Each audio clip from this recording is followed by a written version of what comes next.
Oxidative stress has been implicated in how we age. It's why we age.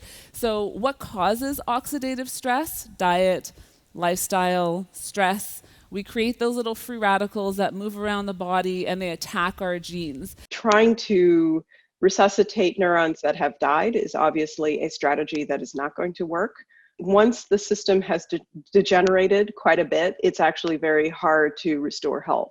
So it's a much smarter strategy to try to prevent those problems in the first place. Beta hydroxybutyrate can actually inhibit those HDAC molecules, and it's protective against oxidative stress, but because it's helping to manage our body's response to stress, that's how it's implicated in aging. There are three really primary strategies that we found, given our own research and the review of the literature, that seem to be the most efficacious.